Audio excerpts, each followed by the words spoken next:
Il veut lui rendre son... Sud Radio, les clés d'une vie, Jacques Pessis. Sud Radio, les clés d'une vie, celle de mon invité. Vous avez travaillé comme une bête pendant plusieurs années pour écrire et réaliser un film dont les stars ne sont pas des cabots authentiques comme on en croise parfois sur les plateaux, mais un chien et un chat virtuels, mais néanmoins très attachants. Bonjour, Rim Kérissi. Bonjour Jacques, comment ça va? Très bien, mais écoutez, vous êtes au micro, moi je suis fan depuis toujours. Vous sortez un film demain, Chien et chat, qu'on va longuement évoquer, et vous avez un parcours atypique et passionnant et passionné, et le principe des clés d'une vie, c'est d'évoquer ce parcours à travers des dates clés. Alors, on va le faire ensemble, et la première date ne vous concerne pas directement, mais elle est importante dans votre vie, c'est le 22 février 1997, c'est la naissance de Fun TV. Ah ouais. Et que Fun TV, ça a été votre premier employeur.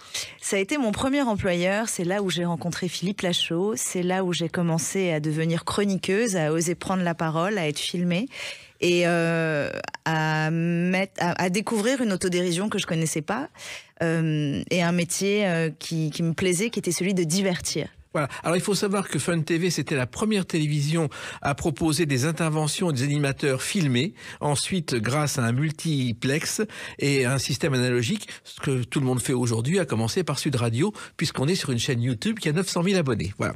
Alors, vous avez débuté, je crois, comme stagiaire à Fun Radio. J'ai débuté comme stagiaire à Fun Radio. J'étais ravie de pouvoir servir des cafés à 6 heures du matin. J'ai beaucoup appris et j'étais heureuse d'avoir un pied dedans. Et quand on vient pas en tout cas du milieu artistique, pouvoir rentrer dans les coulisses, c'est quelque chose de fou, et y travailler encore plus, donc j'ai vraiment aimé ça. Oui, et vous êtes une privilégiée, parce qu'en général, il faut avoir fait une école pour rentrer aujourd'hui dans une radio ou une télé. C'était pas du tout votre cas. Non, j'avais réussi à avoir une convention de stage, et en fait, c'était un peu le Graal, quoi. C'était le ticket gagnant, la convention de stage. Et j'encourage d'ailleurs tous les jeunes qui veulent travailler et qui savent pas comment faire, à faire des stages très jeunes, dès la 3e, pour pouvoir commencer à avoir des petits contacts et renifler un peu les corps de métier qu'on connaît pas forcément. Voilà. Et des stages où on travaille quelquefois 12 à 15 heures par jour. Oui. Ça vous arrivait? Oui, mais moi, j'ai jamais vu mon travail comme un travail. Encore aujourd'hui, même si je suis éreintée, je suis passionnée et donc, du coup, je compte pas mes heures. Voilà. Alors, en même temps, les radios, vous les écoutiez à Neuilly déjà, quand vous avez grandi? Ma maman écoutait les infos à la radio et je trouvais que ça me parasitait un peu l'esprit. J'aimais pas du tout ça, non. Flash Info, tout ça... je trouvais en fait que les infos en boucle, j'en étais un peu allergique, ouais. Et vous savez qu'il y a une station très célèbre qui est née à Neuilly au moment des radios libres. C'est Pierre Bélanger qui crée le 10 janvier 1983 La Voix du Lézard. Il est une des premières stations interdites. Il repart au travail et il va fonder Skyrock. Ah, génial. C'est comme ça, et c'est né à Neuilly, Skyrock. Alors, Neuilly, c'est votre ville de naissance. Vous avez grandi et à l'inverse de la radio, il n'y a pas toujours eu de bonnes ondes. Non. J'ai eu une enfance pas simple, en tout cas très contrastée, difficile. Mais je remercie mon destin aussi, parce que la résilience, c'est vraiment une de mes clés, et aussi mes petits soucis sont des sources d'inspiration profondes et qui me permettent de créer en y insufflant finalement beaucoup d'humanité. Alors, il faut savoir, Rim Kérissi, que votre père est tunisien, que votre mère est italienne, qui se sont séparés et que vous avez grandi la semaine avec votre mère. J'ai grandi la semaine avec ma douce maman qui s'est sacrifiée pour nous offrir une jolie vie. En tout cas, pas une vie dans des conditions où on pouvait apprendre, être dans des bonnes écoles, être entouré d'un bon entourage. Et elle voulait nous donner les clés pour pouvoir avancer, oui, avec les bons codes de politesse et tout ce qui va avec. Oui, en même temps, il n'y avait pas beaucoup d'argent à la maison, il fallait se débrouiller. Non, il n'y en avait pas. Non, il n'y en avait pas, mais j'aime bien ça aussi. J'aime bien avoir connu le mot misère, c'est peut-être un peu fort, mais j'aime bien avoir connu la peur du lendemain, parce qu'aujourd'hui j'ai encore énormément la tête sur les épaules. La priorité quand j'ai commencé à gagner des sous, c'était de pouvoir m'offrir un toit, parce que j'avais pas envie d'être angoissée comme ma maman et comme beaucoup d'autres mamans, hélas, aujourd'hui, à pas savoir comment payer son loyer. Et ça m'a aussi permis de me dire qu'il était très important de pouvoir être accomplie en tant que femme de manière professionnelle, et de pas compter sur un homme pour ça, parce que justement quand on se sépare, quand on divorce, on est un peu mal en point. C'est ce qu'était ma mère, mais ce sont des leçons de vie que j'ai adoré avoir et que j'essaye quand même d'inculquer à mon fils aujourd'hui, à mes fils aujourd'hui. À propos de leçons, il y a une chanson qui date de bien avant votre arrivée sur Terre, que vous auriez sans doute chantée si vous aviez grandi à cette époque. Qui a eu cette idée folle un jour d'inventer l'école? Qui a eu cette idée folle un jour d'inventer l'école? C'est ce Sacré Charles. Vous connaissez cette chanson, Pierre, ici. En fait, France Gall, quand elle l'a enregistrée, elle a dit « Vous ne sortirez pas ce disque, il est nul ». Elle a vendu 1 million d'exemplaires. Trop bien. Et c'est vrai que si j'ai choisi cette chanson, c'est parce que l'école, votre père rêvait que vous fassiez de hautes études et vous ne vouliez pas, Rim Kérissi.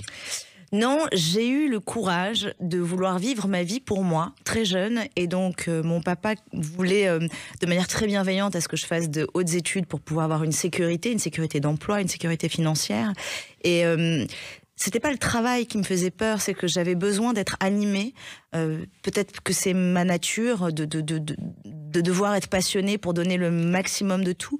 Donc, mon père m'a fait travailler sans relâche pour que je puisse être première de la classe. En vacances, on faisait le programme de l'année d'après, de manière à ce que j'ai suffisamment d'avance et que je sois bonne. Je l'ai été pendant un certain temps, et j'ai été, hélas, privée de tout ce qui était artistique, parce que c'était plutôt les saltimbanques qui faisaient ça. Et pourtant, c'est là où, maintenant je le dis avec le recul, j'étais vraiment douée, et c'est là aussi où j'avais ma particularité. J'étais bonne dans la créativité, mais ça paraissait pas sérieux. En même temps, vous aviez envie de faire ce métier, vous ne saviez pas trop ce que vous alliez. Non, mais c'est ce qui est bien dommage, justement, c'est que, en fait, comme les métiers artistiques à mon époque étaient pas vraiment valorisés parce que ça faisait peur, on n'a pas essayé de réfléchir à qu'est-ce qu'on pouvait faire de ce joyau, j'entends, parce que j'étais peut-être un diamant brut, alors entourée de tout, mais je savais très bien dessiner, j'aurais pu faire des écoles d'architectes, je pense que j'avais des qualités artistiques qu'on ne voulait pas voir parce que c'était trop inquiétant. Et si on m'avait donné finalement un tremplin là-dedans, j'aurais peut-être été meilleure aujourd'hui dans ce que je sais faire. Oui, mais déjà, vous étiez entouré non pas de jouets mais de livres, il y avait une prédisposition. Oui, mais ça c'est parce que mon père me voulait cultiver, donc du coup il me faisait lire des livres qui étaient un peu trop pointus pour moi, et je les lisais par corvée, et là encore c'était une manière qui n'était pas assez pédagogique de me faire prendre goût au travail. En revanche, il me demandait de souligner au crayon à papier tous les mots que je connaissais pas, d'aller les chercher dans le dictionnaire, de faire le résumé en une page, en un paragraphe et en un mot. Donc il m'a appris l'esprit de synthèse, mais surtout mon père m'a appris à travailler sans relâche, et une discipline qui est très importante quand on est scénariste, parce qu'en fait, on va pas au travail pour écrire un scénario, il faut se donner une discipline, écrire tous les matins, revenir à la charge pour livrer un scénario satisfaisant. Donc je le dois à mon père, même s'il ne le savait pas. Oui, il ne l'a pas su malheureusement. Mais alors il se trouve aussi que à cette époque, on avait de l'attention. Aujourd'hui, on a démontré que l'attention des enfants avec les réseaux sociaux est limitée à 8 secondes. C'était pas votre cas. Non, c'est dramatique ça. Moi j'essaye avec mon fils de lui dire que de toute façon, quand il me dit mais je m'ennuie, je lui dis mais tu as une chance folle de t'ennuyer. Ennuie-toi, c'est la meilleure chose qui peut t'arriver. Et donc mes enfants, eux, sont obligés déjà ils n'ont pas le téléphone, mais ils sont obligés de s'ennuyer. C'est comme ça de toute façon qu'on crée, c'est comme ça qu'on part dans son imagination.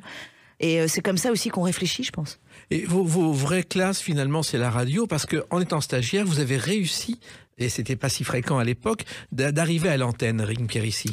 Mes vraies classes, elles sont quotidiennes, même avec vous aujourd'hui, à l'instant où je vous parle. J'ai l'école de la vie. J'ai appris à la radio, j'ai appris avec la bande à Fifi. Je suis vraiment quelqu'un de terrain qui a appris son métier, le métier de réalisatrice, d'auteur, de scénariste, d'actrice. J'ai fait aucune école, mais je suis vachement à l'écoute de ce qui se passe autour de moi et des gens que j'ai en face de moi. Et vos premières émissions, je crois que c'était le week-end, les filles du week-end. C'était quoi? Parce que c'était rare aussi à l'époque, ce genre de choses. C'était une chronique où je parlais des voyages insolites, des pays et des traditions un peu burlesques que les pays faisaient. Voilà, c'était de l'humour, et c'est comme ça que j'ai rencontré Philippe Lachaud et qu'on a commencé à travailler ensemble. On était en 2000, il me semble. Oui, c'est ça. Et effectivement, vous avez découvert l'humour, les canulars. C'était pas du tout votre univers au départ. Non, à l'origine, je devais faire des écoles de stylisme. Oui. J'étais assez passionnée par la mode et le design. Et puis la vie a choisi un autre chemin qui est tout aussi beau et qui est plein de surprises. Et donc du coup, oui, l'humour est venu est venu taper à ma porte sans que je sache que je pouvais en faire d'ailleurs. Mais ça a été immédiat, une fois que vous avez commencé, c'est parti. Oui, je sais, c'est parti quand même doucement. On n'est pas arrivé sur le devant de la scène du jour au lendemain, mais en tout cas, une fois que ça a commencé, c'est vrai que j'ai gardé cette voix-là. Et ce qui était important à l'époque à la radio, c'était pas l'audience, c'était la qualité. On pouvait imaginer sans arrêt Rim Kérissi. Oui, mais moi, c'est mon besoin vital d'être au moins la moitié du temps, peut-être dans l'imagination. Je suis une rêveuse compulsive, ou en tout cas j'aime me projeter, même mon angoisse me nourrit. Enfin, je suis souvent dans ma tête. Oui, et vous n'êtes pas seulement dans votre tête, vous êtes ailleurs. Alors, on a parlé de radio, mais il y a un autre univers que vous avez découvert, et il y a une date importante dans votre vie, le 17 mai 2006. À tout de suite sur Sud Radio avec Rim Kérissi. Sud Radio, les clés d'une vie, Jacques Pessis. Sud Radio, les clés d'une vie, mon invité Rim Kérissi. Nous parlerons tout à l'heure de Chien et Chat, un film qui sort demain sur les écrans, et une comédie que je vous recommande particulièrement, et on expliquera pourquoi. Alors, on a parlé de vos débuts à Fun Radio, et puis il y a une date importante, c'est le 17 mai 2006, le début du 59e Festival de Cannes, où vous êtes présente à travers cette émission.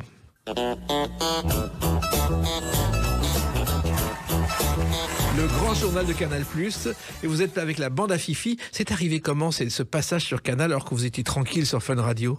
C'est arrivé grâce à Philippe Lachaud. Philippe, en parallèle de Fun TV, était déjà au journal de Carl Zéro sur Canal+. Il faisait des sketchs qui s'appelaient La Cavale Info. Et après, on a été sollicité par le grand journal qui avait une pastille plus longue, qui était animée par Michel Denisot. On a fait des sketchs. On était assez novices, mais dans le bon sens du terme. On se prenait pas la tête, on n'était pas dans le jugement. On faisait des blagues qui de temps en temps étaient nulles, c'est pas grave. On a écumé quelques bides, mais surtout c'était une très très belle école. Et puis l'école du direct, c'est très difficile. Hein. Oui, mais c'est très dur. Mais même dans le genre bide, la plus belle chose que j'ai connue, c'est un jour un chansonnier qui arrive sur scène et il voit un spectateur dans la salle. Il se retourne, il dit ça doit être une véritable méprise et il est sorti de scène. Ah, écoutez, moi j'aurais joué pour ce spectateur en le remerciant. On est d'accord. Alors, il se trouve que Michel Denisot vous a repéré. Il faut savoir que Michel Denisot, au départ, il était journaliste. Il était le joker de Yves Mourouzi sur le journal de 13h de TF1. Et finalement, quand Pierre Lescure l'a remarqué à Radio Monte-Carlo, il l'a engagé pour Canal+, qui n'existait pas. Et ça a permis de faire sa carrière. Et il vous a repéré, Michel Denisot. Oui, lui et Laurent Bon, les producteurs de l'émission...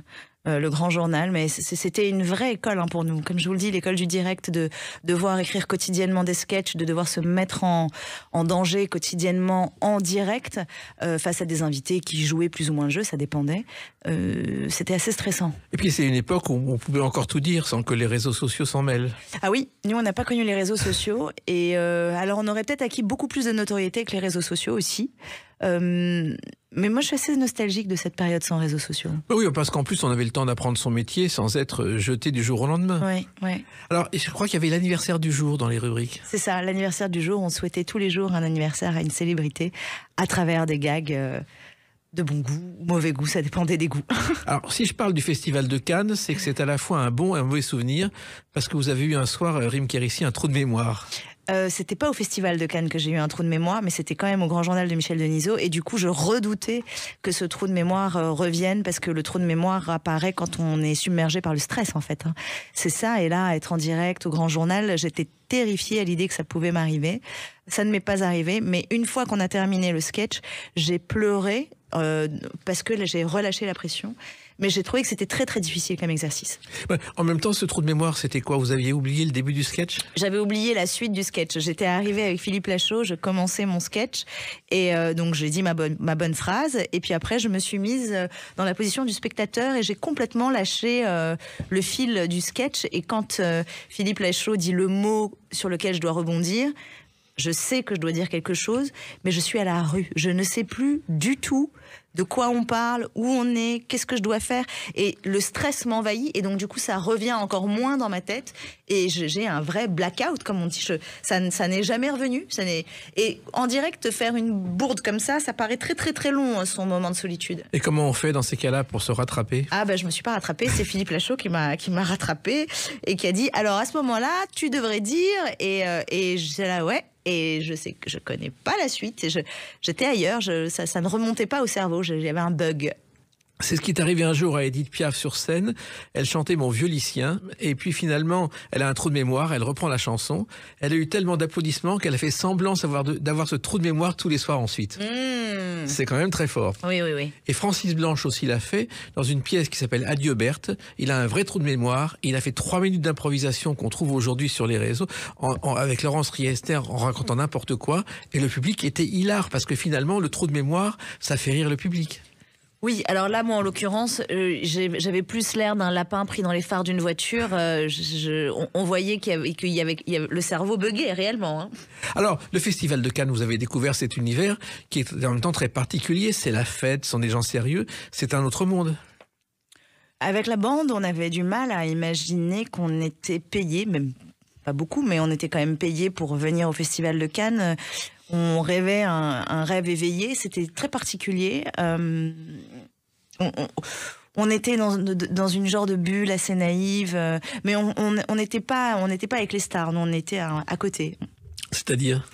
On était des petits, des petits bouffons, quoi. Oui, mais vous n'étiez pas dans les grands dîners, les grandes soirées. Non, pas du tout. Non, nous, on était encore vus comme on n'était pas forcément très considérés. Ça vous gênait pas forcément?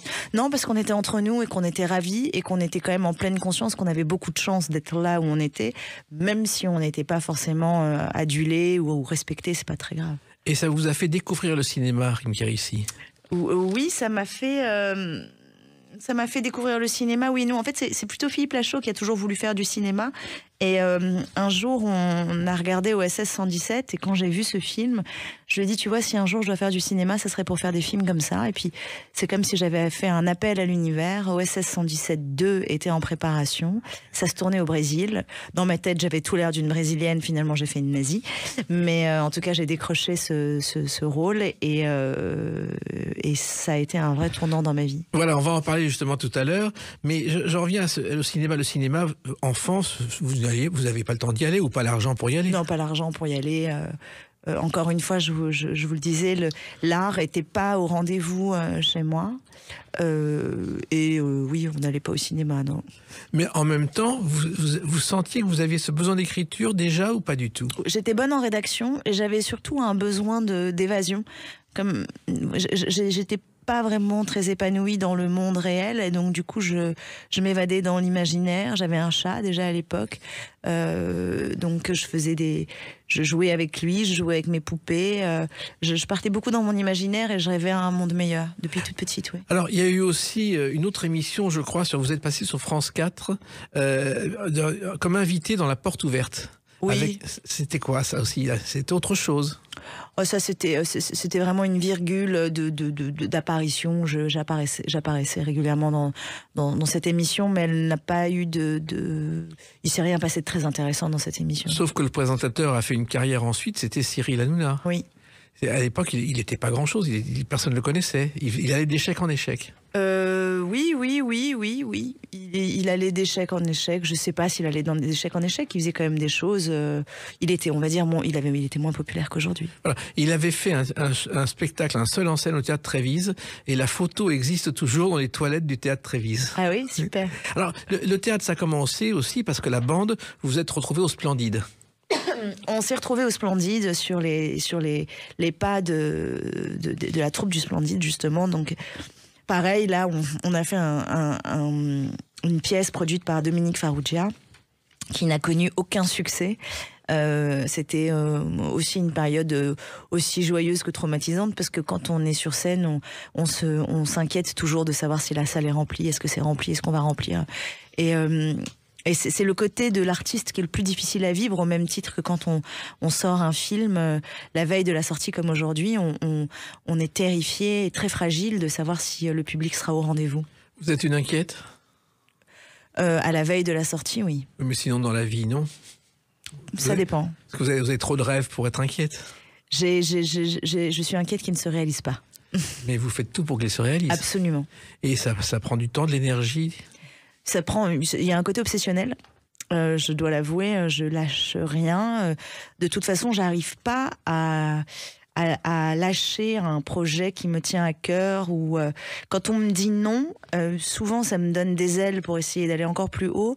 Et il faut vraiment que la raison du non soit bien intégrée et compréhensive pour que j'abandonne. Eh bien, comptez sur moi pour ne pas vous lâcher comme ça. On se retrouve dans quelques instants avec une autre date, le 15 avril 2009. A tout de suite sur Sud Radio avec Rim Kérissi. Sud Radio, les clés d'une vie, Jacques Pessis. Sud Radio, les clés d'une vie, mon invité est Rim Kérissi. Nous parlerons tout à l'heure de Chien et Chat, ce film étonnant qui sort demain, et il y a beaucoup de choses à dire.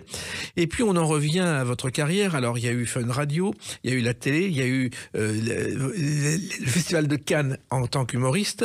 Et puis, vous en avez parlé tout à l'heure, le 15 avril 2009 est sorti ce film.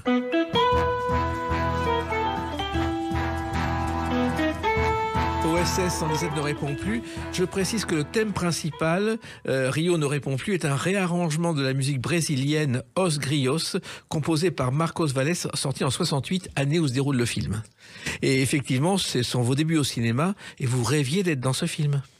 Écoutez, je rêvais en pensant que c'était littéralement impossible, mais quand j'ai appris que OSS 117.2 allait se tourner et qu'un casting était ouvert, comme il se passe au Brésil et que je suis un peu typée, je me suis dit j'ai toute ma place pour jouer une brésilienne. Bon, finalement j'ai joué une nazie. Ça a été la chance du débutant. J'ai fait ce casting alors que j'avais jamais fait de casting de ma vie, j'avais jamais joué, j'avais jamais fait d'études de cinéma ou de théâtre. Et voilà, je me suis retrouvée à jouer avec Jean Dujardin à Rio, sous la direction de Michel Hazanavicius, qui est brillantissime. Et c'est là d'ailleurs que j'ai rencontré mes producteurs, qui deviendront mes producteurs en tant que réalisatrice. Et c'est vrai que vous n'aviez pas fait d'école de cinéma du tout ? Non. Ben non, parce que de toute façon, déjà une école de cinéma, fallait la payer. Et puis mon père, encore une fois, qui était pour les études, était pour des études qui étaient beaucoup plus scientifiques. Et le casting a été immédiat, vous avez été choisi tout de suite ? Non, j'ai remué ciel et terre pour passer le casting. On me l'a refusé parce que j'étais trop typée, pas assez connue, pas assez vieille, pas assez d'expérience. Enfin bon, toutes les excuses étaient bonnes. Et en fait, je les ai pas... Je voulais passer les essais, quitte à me prendre un non. De toute façon, quand on te dit non, on n'a rien d'autre à perdre que d'aller chercher le oui. Et j'ai passé les essais, j'ai décroché le rôle, et c'est probablement une des raisons pour lesquelles je suis là aujourd'hui. Alors, le personnage, effectivement, Fräulein Frieda était une nazie, mais elle se prénommait aussi Carlotta. Carlotta. Et je ne sais pas si vous le savez, mais dans le film La Môme vert de gris, joué par Dominique Wilms, eh bien, c'est Carlotta qui s'oppose à Eddie Constantine, qui est le Amy Caution. Ok, je ne savais pas du tout. Il y a un clin d'œil, effectivement, au film d'Eddie Constantine, qui était Stava Bardé, et qui a été le premier à faire des films d'espionnage de ce genre. Alors, vous découvrez quand même un univers que vous connaissez pas, parce que le cinéma, pour vous, c'était pas la télévision. Non, c'est un univers que je trouvais beaucoup plus rassurant, puisque là, on n'était pas en direct, donc on avait le droit de se tromper, mais même si on ne se trompe pas, savoir qu'on a le droit de se tromper, c'est un vrai confort. Et puis, il y a quelque chose qui me fascine au cinéma, et tous les jours, encore aujourd'hui, après 15 ans d'expérience, j'adore ça, c'est les décors. À quel point on peut voyager dans le temps. Donc là, on part en 68, justement.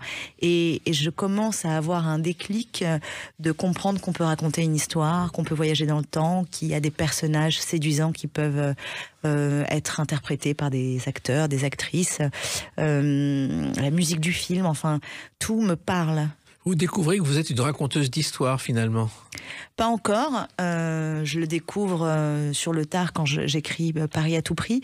Mais en tout cas, je comprends comment on raconte une histoire. Alors justement, les décors de ce film OSS 117 ont rappelé l'époque où il se déroule, puisqu'il y avait des vieux projecteurs avec des costumes fidèles à ceux de l'époque. On avait veillé à chaque détail de ce genre. Oui, Michel Hazanavicius a beaucoup de goût. Mamar, qui était le chef décorateur aussi. Il y avait un budget qui leur permettait aussi de pouvoir avoir des décors parfaits.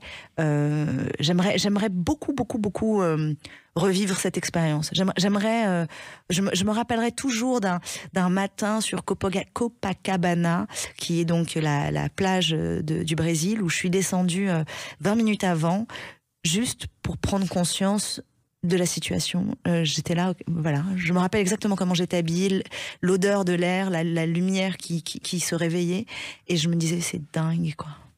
Mais alors, en plus, vous ne connaissiez pas forcément les romans de Jean Bruce, c'était pas votre époque. Non, pas du tout. C'est que lui, au départ, Jean Bruce, il a fait différents métiers, il a fait de la résistance, il a été agent secret après la guerre, et c'est comme ça qu'il a commencé à écrire des romans en 49.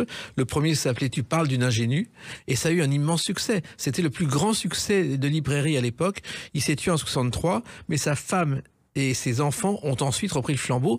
Il y a eu des années où on n'a pas parlé de lui, et les films l'ont relancé. Oui. Vous connaissiez pas ces romans parce que c'était pas votre lecture favorite. Non. Alors, ce qui s'est passé, c'est que ce film a bien marché et que dans la foulée, vous avez tourné quelque chose qui était vraiment lié à vous, qui était Neuilly ta mère. Oui, j'ai une petite apparition. J'ai un très bref souvenir de ce film. Je m'en rappelle à peine. Oui, mais en même temps, vous avez été choisi même pour un tout petit rôle. Oui. Jamel Ben Salah, le réalisateur, m'avait proposé un rôle que j'ai hésité, je savais pas trop. Puis finalement, je suis venue sur le plateau. Je suis venue au lycée Pasteur, qui est un lycée qui était à côté de mon lycée. À Neuilly, oui. À Neuilly, et donc je me suis dit, après tout, pourquoi pas. J'en garde pas un souvenir. Le rôle était assez inintéressant. Libanaise, je crois. Je sais plus. Oui, c'est une Libanaise. Ouais. Non, c'était assez inintéressant comme rôle, mais ça me permettait quand même de faire mes armes, de pratiquer mon métier, parce que c'est ça qui est important aussi quand on est acteur, c'est de pratiquer, et hélas, on peut pas toujours, surtout au début, avoir des rôles comme OSS 117 cultes, quoi. Et le lycée Pasteur, d'ailleurs, où a débuté une troupe splendide. Exactement. Où vous êtes allé ensuite dans un autre lieu. Alors, il y a eu ensuite un film avec Michael Youn qui était Fatal. Là, vous êtes journaliste animatrice. C'est plus près de ce que vous êtes. Oui, là, j'ai un délicieux souvenir de Fatal Bazooka qu'on a tourné à Montréal avec Michael, Stéphane Rousseau et plein d'autres acteurs de talent. Et c'était une très belle expérience, parce qu'encore une fois, moi j'aime bien les tournages qui sont à l'étranger. Il y a une sensation de colo, non seulement on découvre un pays, et puis on a la chance de pouvoir se retrouver le soir, de papoter, tout ça. Moi, mon rôle, j'étais très très confiante dans ce rôle-là, parce que justement j'avais été animatrice, donc j'avais juste à exagérer et à tirer les traits de l'animatrice écervelée que pouvait être le personnage de Malaysia.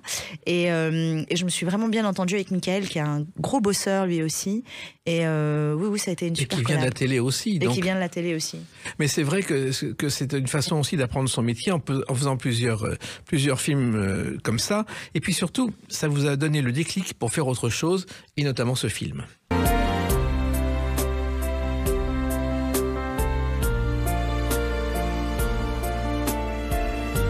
Paris à tout prix, votre premier film. Alors là, on passe directement de l'animatrice, de la comédienne à auteure, réalisatrice, comédienne. C'est un pari. Ah, c'est un pari. Et puis écoutez, là je suis même émue en écoutant le thème musical. Quelle expérience, quelle chance j'ai eu de pouvoir trouver ma voix sur un coup de poker, puisqu'en fait, ce qui se passe, Philippe Lachaud voulait faire du cinéma, voulait être réalisateur, et donc on était une bande très unie, et je me suis retrouvée à pouvoir pour un quiproquo, trouver un pitch alléchant qui était Paris à tout prix, l'histoire d'une pépette parisienne qui, du jour au lendemain, se retrouve expulsée dans son pays d'origine, le Maroc, parce qu'elle n'a pas les papiers. Et là, je fais un coup de poker et j'en parle au producteur d'OSS 117 qui me dit « ça m'intéresse ». Et je lui dis « bah ok, mais je veux écrire et le réaliser et jouer le premier rôle ». Et il me dit oui. Alors je ne sais faire aucun de ces 3 jobs. Évidemment, il allait s'assurer que j'allais être bien entourée et que j'allais pas déconner.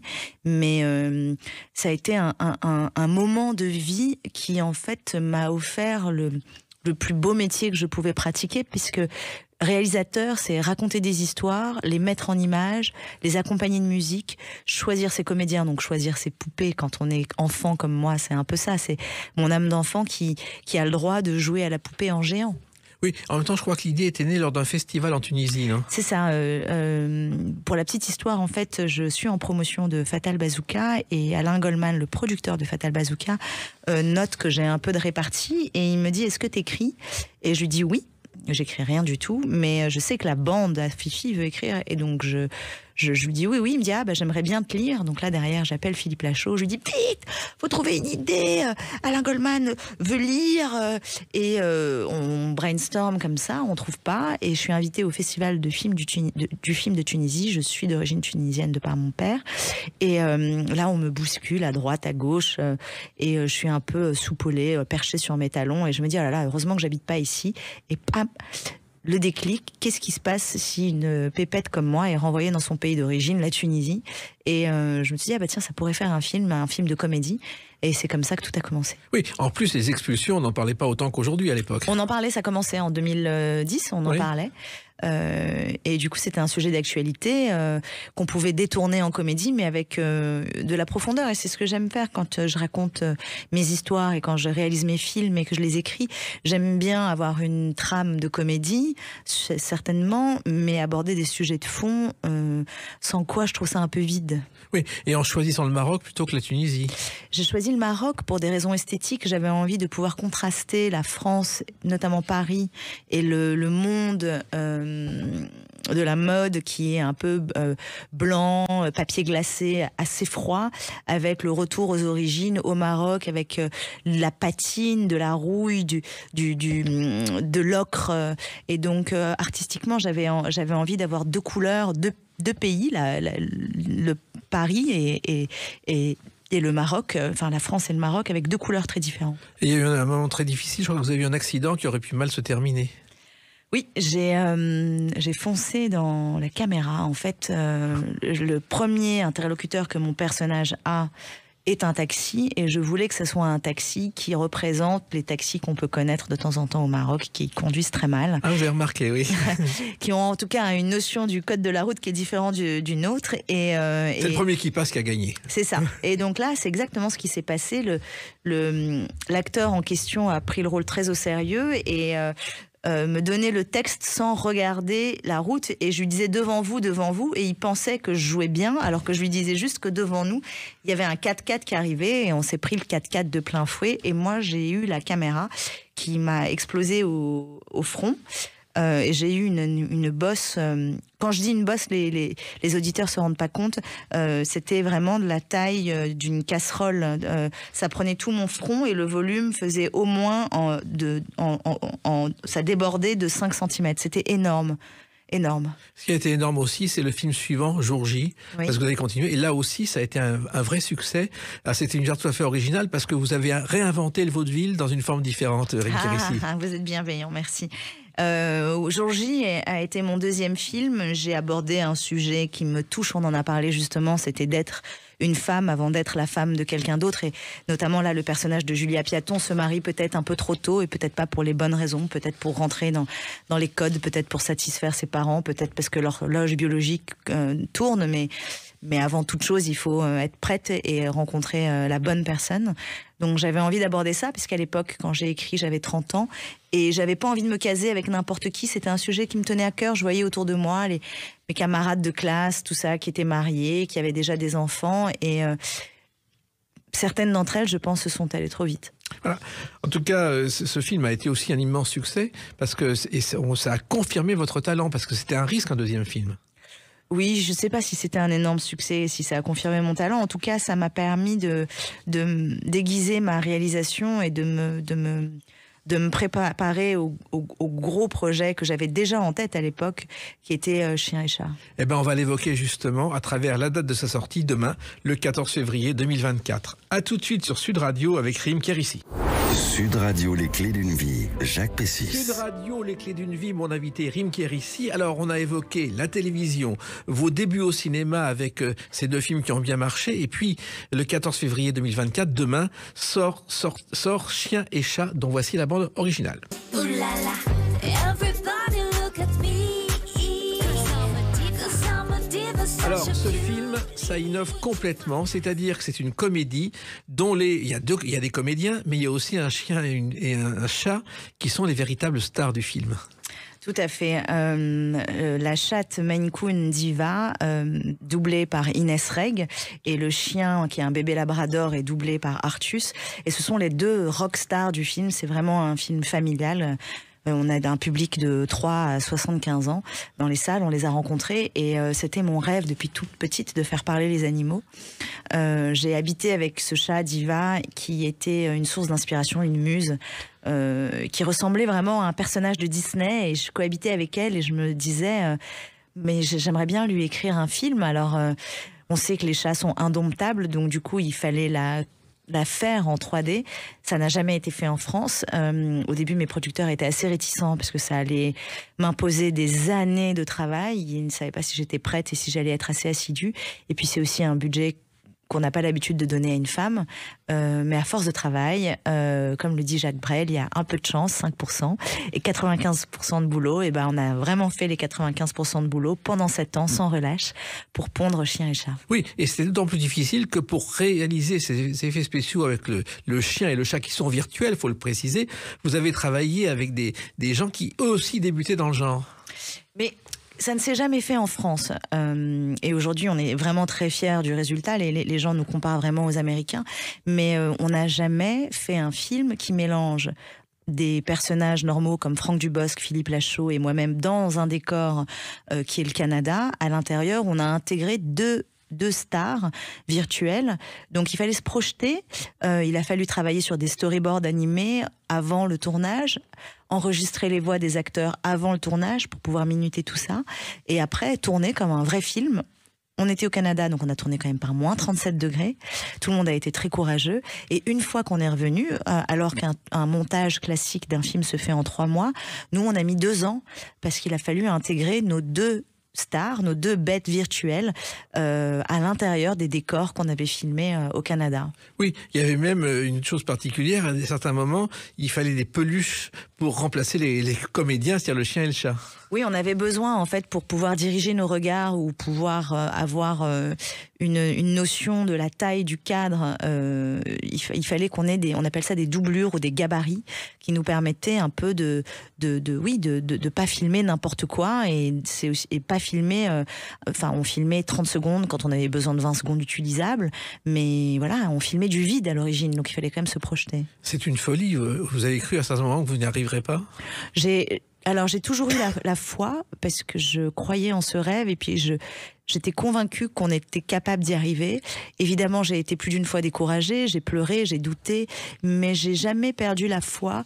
Peut-être parce que mon chat Diva était à mes côtés et qu'elle me le rappelait sans cesse, et aussi parce que j'étais habitée par ce projet, l'âme d'enfant qui veille sur moi ne cessait de me dire « crois en tes rêves ». Oui, et en même temps c'est un projet artisanal, alors que c'est un gros... c'est-à-dire qu'au lieu d'avoir 300 animateurs, vous en aviez 30, au lieu d'avoir 80 jours de tournage, vous en avez eu 36. Absolument, absolument. On a tout fait avec des tout petits moyens, mais tout le monde s'est vraiment plié en 4 pour que le film se fasse. La station d'animation, je salue vraiment tous les animateurs, Christian Ronget qui est le producteur.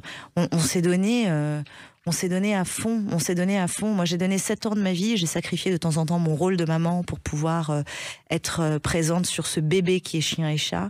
Et aujourd'hui, je suis tellement heureuse. Si vous savez, on rencontre le public est dithyrambique sur le film.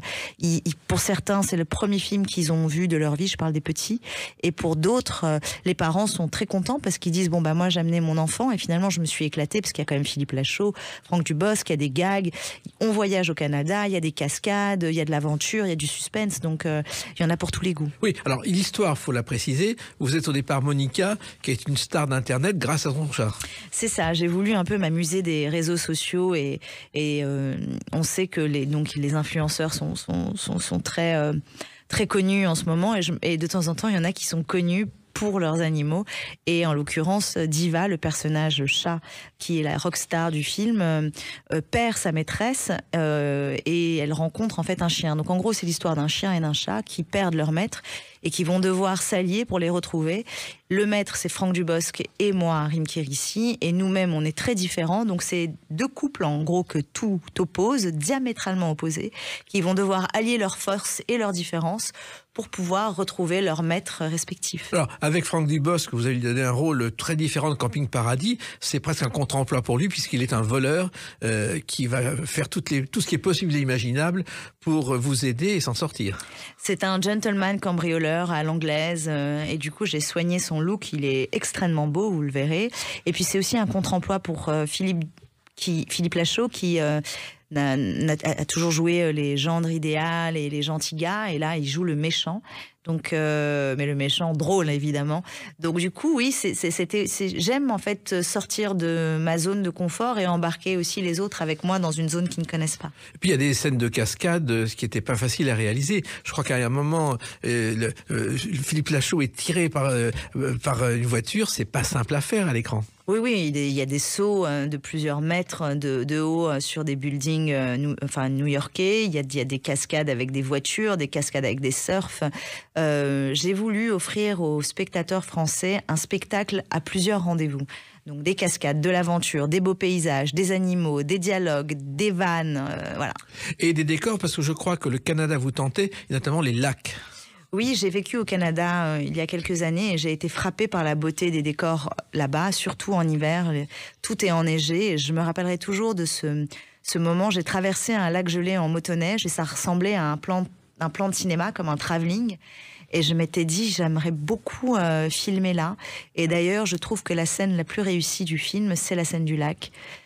Mais en même temps, les Canadiens ont un truc que j'ai découvert à Montréal, quand il fait très froid. À Montréal, toutes les rues, eh bien, il y a des souterrains pour aller d'un magasin à l'autre. Ils ont tout prévu. Oui, ils ont tout prévu. Ils sont pas fous comme moi à rester 8 heures dehors pour tourner dans un congélateur et des films. Non, évidemment, ils sont équipés pour pouvoir parer à ces moins 37 degrés. Mais nous, quand on s'est retrouvés en train de tourner par moins 37 degrés, le premier jour de tournage, par exemple, les caméras n'ont pas pu fonctionner à cause du froid.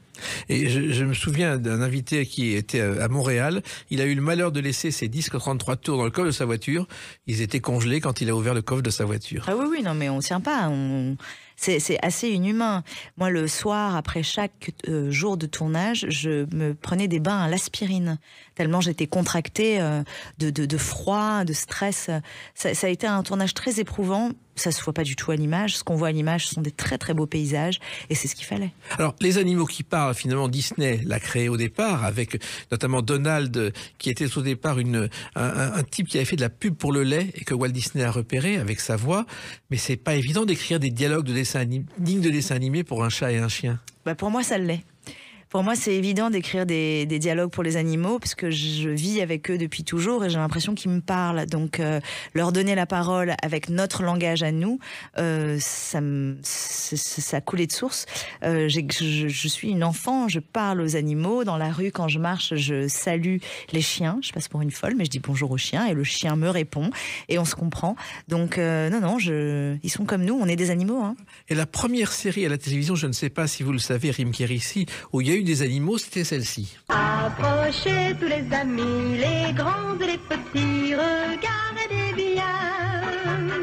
Le cœur fier et l'œil malin, voici venir au loin votre ami Saturnin. Dans les années 60, c'est le feuilleton vedette de la télévision. Jean Tourane a tourné, il avait des canetons qui changeaient régulièrement et il tournait les aventures de ces canetons qui parlaient avec la complicité de Robert Lamoureux au sommet de sa gloire. C'est la première fois qu'à la télévision, on voyait des animaux parler. Mais moi j'adore, vous vous rappelez de cette pub Esso ? Bien sûr. Et ça, c'était une de mes pubs préférées. Oui, moi j'adore. En fait, je trouve que les animaux ont un langage du corps qui en dit long. Ils sont drôles, ils sont complètement fous, ils ne mentent pas, ils sont attendrissants.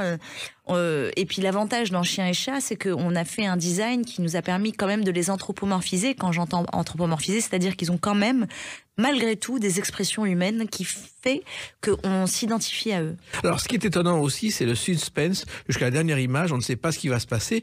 Et ça, dans ce genre de film, c'est rare aussi, Rim Kérissi.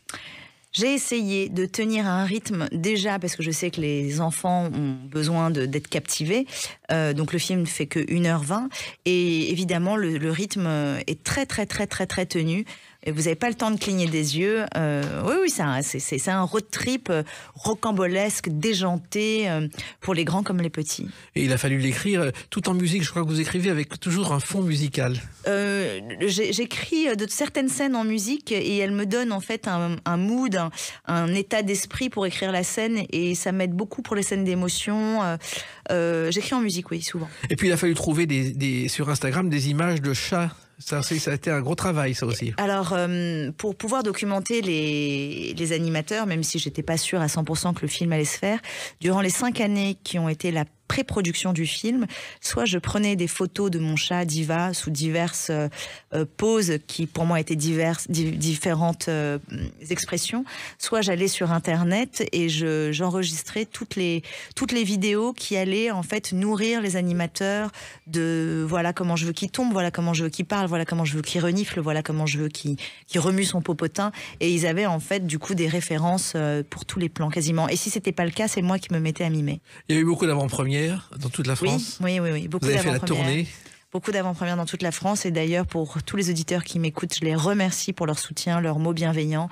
C'est un cadeau en fait quand on est artiste et qu'on travaille longtemps derrière son ordinateur.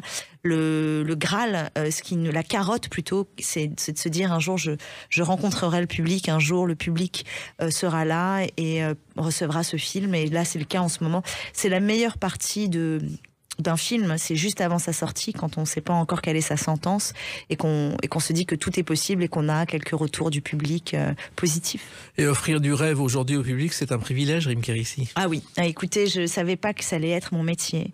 J'en suis, je remercie la vie de pouvoir divertir les gens, d'être peut-être que pour certains, vu que j'écris pour les enfants aussi aujourd'hui, une référence, peut-être que je vais les marquer à vie, peut-être que je vais être leur premier film au cinéma, et je m'attendais pas à ce que ça me donne autant de plaisir de donner du plaisir aux autres. Et vos premiers films, notamment le premier, a été vu dans plusieurs pays, je crois plus de 15 pays. 50, oui. 50, c'est quand même... Vous en revenez pas encore. J'en reviens pas encore, non, et en même temps je comprends qu'il y a des sujets qui sont universels et qui, peu importe la langue, nous touchent, donc tant mieux. Je crois que Chien et Chat aussi, déjà rien que le titre, hein, Chien et Chat, ça parle à tout le monde, donc voilà, c'est aussi ça qui me plaît, c'est de mettre de côté aucun public, que ce soit par l'âge, par la différence de classe sociale, ou où il y a, pour Chien et Chat, il y a des blagues pour les enfants, pour les grands, pour les petits, pour les moyens, pour les femmes, pour les hommes, pour les amoureux des animaux, pour les égoïstes, pour tout le monde en fait. Et il y a la sincérité aussi jusqu'à l'accent, puisque les Québécois parlent québécois. Oui, je tiens à être sincère, je pense que c'est important. Mon producteur m'a toujours dit, en fait, un film peut marcher à partir du moment où il est en adéquation avec celui qui le raconte. Donc on ne cherche pas en fait à gagner du cash, on cherche à raconter des histoires sincères qui divertissent, et je pense que c'est comme ça qu'on peut durer dans le temps. Et l'avenir, justement, maintenant? L'avenir, c'est de m'occuper de mes enfants, oui, que j'ai un peu délaissés pendant ces quelques années de tournage et de prépa intensive, et je dois vous avouer que j'ai envie de remettre le pied à l'étrier et d'écrire Chien et Chat numéro 2. Il faut le faire. En tout cas, Chien et Chat numéro 1, je suis convaincu que ça va toucher beaucoup de monde. C'est un film qu'on ne peut pas lâcher jusqu'à la fin. Moi, j'ai eu beaucoup de mal à ne pas le voir jusqu'au bout. Et puis, je vous souhaite tout le succès que vous méritez. Merci. Avec l'énergie que vous conservez, que vous ne lâcherez jamais. Chien et Chat, c'est sur les écrans à partir de demain. Je le recommande fortement à celles et ceux qui nous écoutent, et ils sont de plus en plus nombreux. Merci, Rim Kérissi. Merci, Jacques. Et à bientôt pour d'autres aventures. Avec grand plaisir. Merci beaucoup. Merci, les clés d'une vie, c'est terminé pour aujourd'hui. On se retrouve bientôt. Restez fidèles à l'écoute de Sud Radio.